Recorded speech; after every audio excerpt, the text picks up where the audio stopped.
All right, I wanted to give everyone some quick tips on these drawer liners that often come on tool carts. If you get the weight in the right spot on these, as you go to close them, especially these with the soft close, ironically, they kind of catch hard. And if you get some weight in there as it slams closed and catches, you'll actually get this liner to want to shift down. And I used to use this just kind of basic double-sided tape, but it's really thin. You can kind of see here, I don't know if I can get focus. It's just a very thin tape for lighter duty stuff, or if I'm careful and I'm not slamming the door closed very hard, it works fine. But I have found carpet tape works a heck of a lot better. A couple reasons. One, it's a little thicker of a tape in general. It's also a lot wider, so you've got a lot more surface area that you're using. And then also the tape itself, it's got kind of this reinforced mesh to it, and that adds to some of the thickness of it, but it's also just a lot more durable and a lot stronger. And it just holds the drawers in a heck of a lot better. And this is the same kind of thing that I screwed that piece up, but same kind of thing I have done inside in like the kitchen drawers and whatnot, where we've got non-slip drawer liners, especially ones that had pots and pans, ended moving up to the carpet tape to help keep those in place, and it just works a lot better.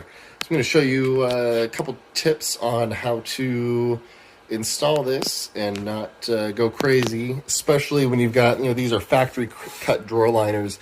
They fit in perfect, and if you don't get the drawer liner back in place on the carpet tape, and it gets diagonal, if you're a little OCD like me, it's extremely frustrating. So I'm going to show you how to do that. And this drawer here is a perfect example. I got some weight. I've got a pipe wrench that's not in here that also sits in here normally, and just you can see, even if I pull this liner forward and give the door a good slam, it already drops on down. And sure, I could be a little more gentle as I close it, but I'm not going to be. And so that's where using the carpet tape instead of just a generic double-sided tape really makes a big difference.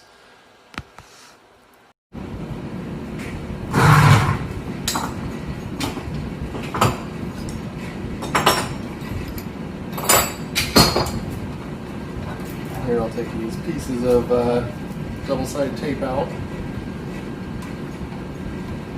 because if you leave them in, you could go right over the top and probably be fine, but they could be a fail point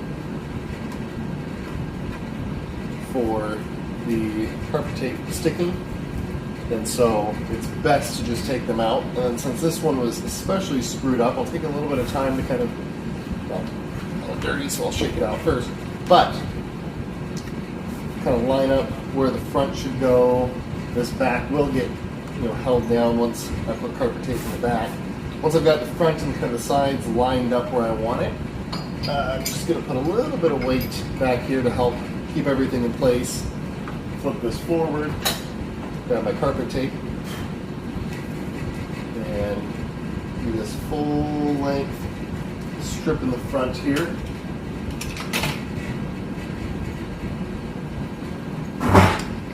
Again, I found I can just lay the knife blade down, pull back with carpet tape, get a nice clean cut. I'm not, trying to slice and maybe scratch anything. Not as big a deal here, but if I'm doing this in the kitchen, don't want to put big scratches in the cabinets and whatnot. That would make my wife very unhappy. A happy wife is a happy life. So, avoid scratching things. Now I know that this is in the right place, so I just bring it on down, press it into place. My front is locked in secure, so I can remove my weight, get the rest of that drawer liner out of the way, and I'll do a strip on either side.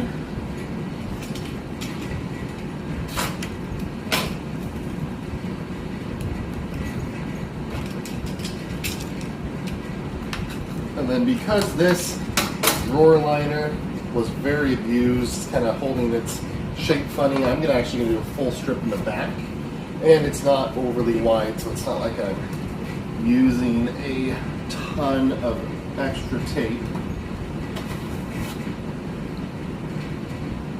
When I do this.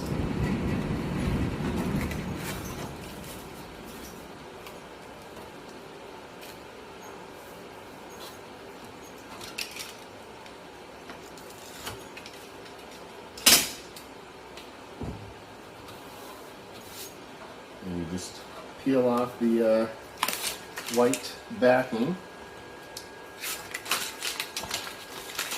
Put it away.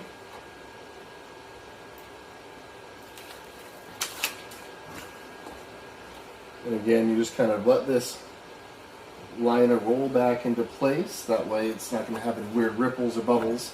And it's always best to kind of start in the center and work your way out to the edges. And so, you know, push hard here in the center and then work my way out. And some of this will just over time relax. But at least it's all stuck down where I want it. And I can just simply reload my drawer and move on, knowing that it's not going to slip around anymore. Tools might slip around a little bit, but the liner stays absolutely put.